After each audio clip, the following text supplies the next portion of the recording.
Hello साथियों, मैं BL लूणा मेरे यूट्यूब चैनल स्टडी टाइम में आपका हार्दिक स्वागत करता हूं।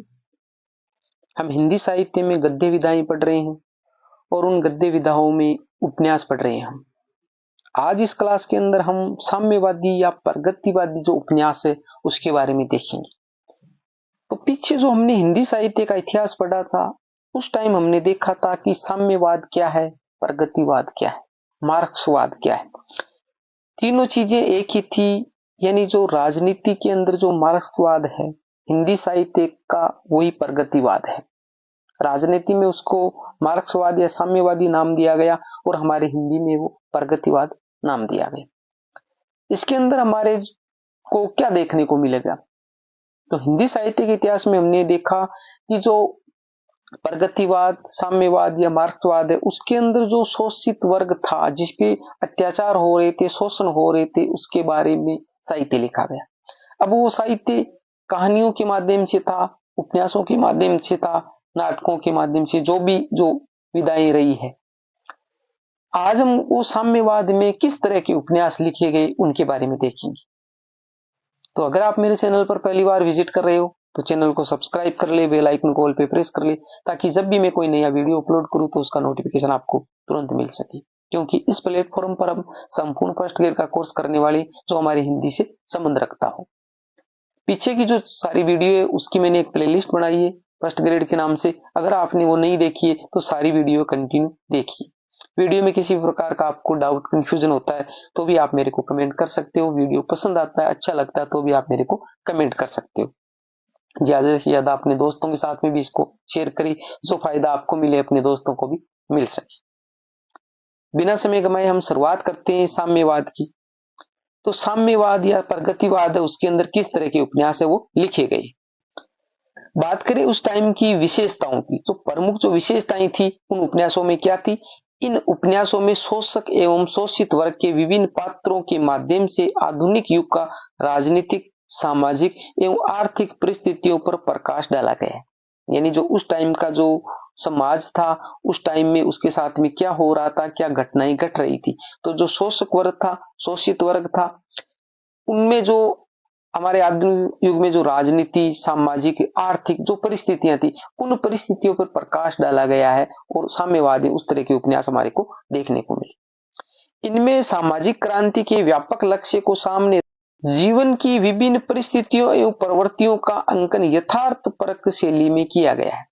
यानी क्या है कि जो सामाजिक क्रांति का जो व्यापक लक्ष्य था, यानी एक समाज में अच्छा संदेश जाए, अच्छा परिवर्तन आए, वहां पर जो परिस्थितियां, जो प्रवृत्तियां थी उसका जो यथार्थ का मतलब जो हकीकत, जो वर्णन है वो प्रस्तुत किया गया।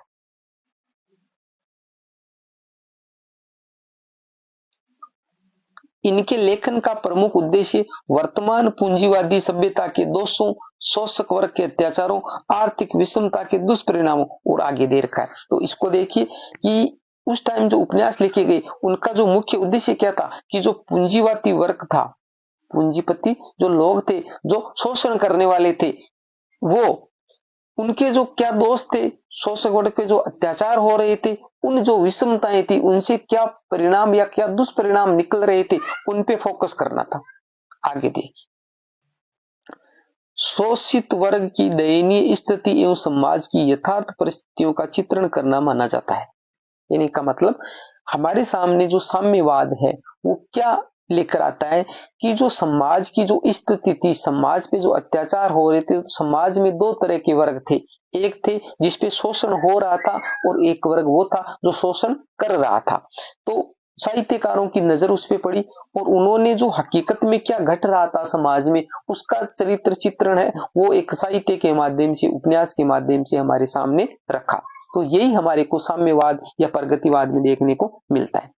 अब उसके जो प्रमुख लेखक है जिन्होंने इसके बारे में लिखा, तो बात करते हैं यशपाल की, जो 1903 में पैदा हुए थे और 1976 ईस्वी में इनकी मृत्यु हुई थी। जन्म स्थान की बात करें तो फिरोजपुर छावनी, पंजाब में इनका जन्म हुआ था। इनके जो मुख्य उपन्यास है देखिए, दादा कामरेड 1941 ईस्वी, देशद्रोही 1943 ईस्वी, पार्टी कामरेड 1946 ईस्वी, मनुष्य के रूप 1949 ईस्वी, अमिता 1956 ईस्वी, 12 घंटे 1964 ईस्वी, झूठा सच 1960 ईस्वी, जो 2 भागों में, और ये मोस्ट और महत्वपूर्ण उपन्यास है।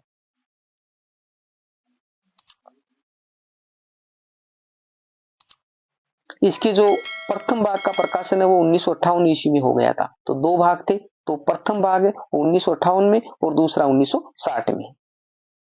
मेरी तेरी उसकी बात 1974 ईस्वी, 1942 की क्रांति पर आधारित उपन्यास, यानी मेरी तेरी उसकी बात है, उसकी विषय वस्तु क्या है, जो 1974 ईस्वी में प्रकाशित था। तो ये 1942 ईस्वी में जो क्रांति हुई थी वो क्रांति के बारे में इसमें बताया गया। ये प्रगतिवादी उपन्यास परंपरा के सर्वश्रेष्ठ उपन्यासकार माने जाते हैं, यानी जो प्रगतिवादी काव्य धारा है, जो साम्यवाद है, जिसके बारे में हम वर्तमान में पढ़ रहे हैं, तो वो प्रगतिवादी जो उपन्यास परंपरा है उसके सर्वश्रेष्ठ उपन्यासकार कौन माने जाते हैं? हमारे यशपाल। कौन माने जाते? यशपाल। झूठा सच देश विभाजन की त्रासदी पर आधारित इनका सर्वश्रेष्ठ 36 उपन्यास है।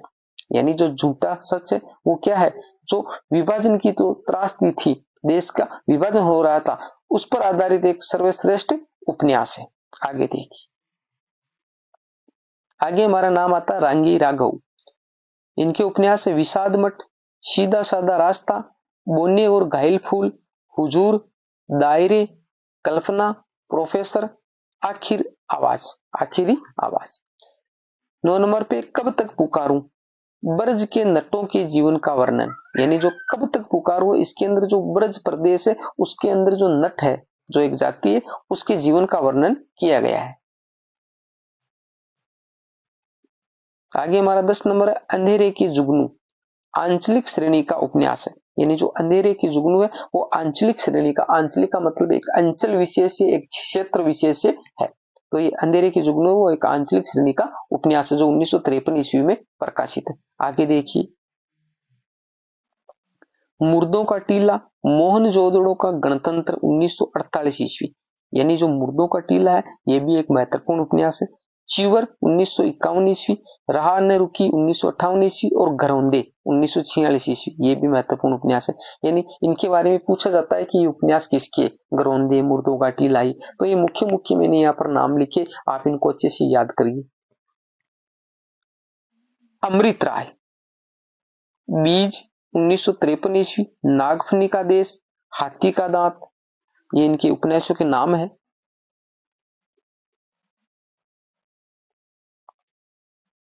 और धुआं, फिर नाम आता है 4 नंबर पे हमारा भगवती चरण वर्मा, इनके उपन्यास है, इनके भी महत्वपूर्ण उपन्यास है। चित्रलेखा 1934 ईस्वी, भूले बिसरे चित्र 1959 ईस्वी, टेढ़े मेढ़े रास्ते 1946 ईस्वी, सामर्थ्य और सीमा 1962 ईस्वी, ये सारे ही महत्वपूर्ण उपन्यास है इनके।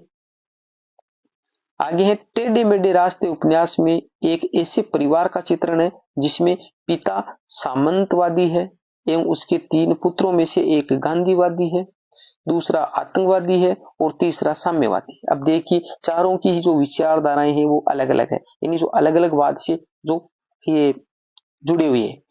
तो टेढ़े मेढ़े रास्ते, उसके अंदर देखो परिवार का एक चित्रण किया गया। उस परिवार के अंदर जो पिता है वो क्या, एक सामंतवादी है, यानी सामंतों की तरह व्यवहार करने वाला है, उसके विचार ऐसे।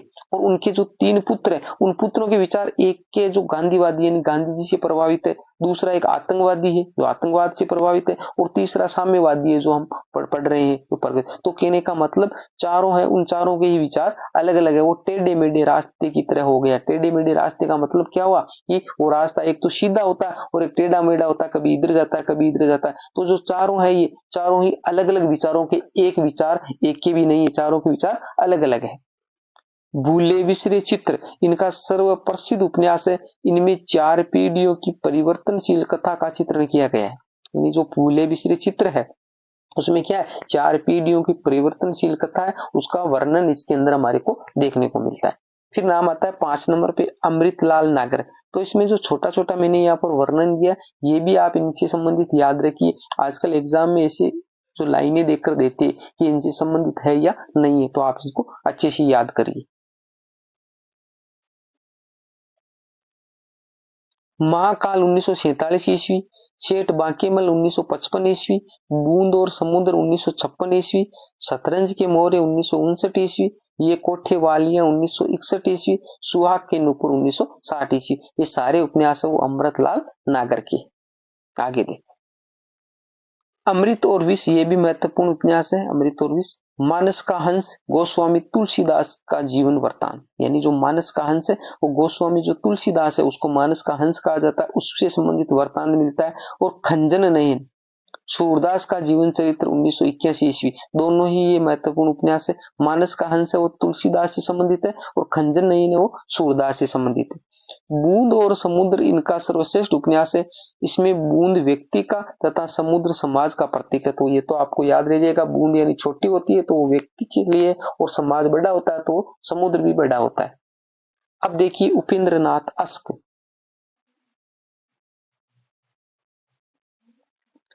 जन्म 1910 ईस्वी, जालंधर पंजाब में हुआ था। सितारों का खेल 1937 ईस्वी पहला उपन्यास है इनका। गिरती दीवारें 1947 ईस्वी, गरम राख 1952 ईस्वी, शहर में घूमता आईना 1963 ईस्वी। तो ये इनके महत्वपूर्ण उपन्यास है। और जो हम साम्यवाद या प्रगतिवाद के जो उपन्यास देख रहे थे, उनके महत्वपूर्ण जो उपन्यासकार थे जिनके बारे में हमने देखा, इनके महत्वपूर्ण उपन्यासों के बारे में देखा। इसके बाद में आता है ऐतिहासिक उपन्यास या व्यक्तिवादी उपन्यास। इनके दो नाम है, ऐतिहासिक उपन्यास या व्यक्तिवादी उपन्यास। तो ये छोटा सा 3-4 इसके जो उपन्यासकार है वो भी हम देख लेते हैं।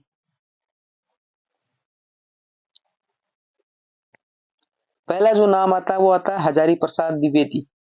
इनका बाण भट्ट की आत्मकथा 1946 ईस्वी, चारुचंद्र लेख 1962 ईस्वी, पुनर्नवा, अनामदास का पोता, चारों ही जो उपन्यास है वो महत्वपूर्ण है हजारी प्रसाद द्विवेदी के।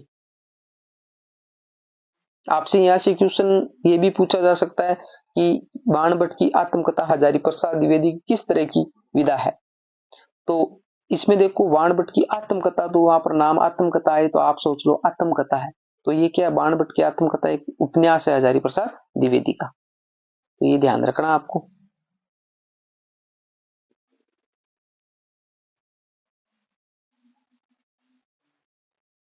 उदय शंकर भट्ट, लोक परलोक 1958 ईस्वी, शेष अशेष 1960 ईस्वी, एक नीड दो पंछी 1959 ईस्वी, दो अध्याय 1962 ईस्वी।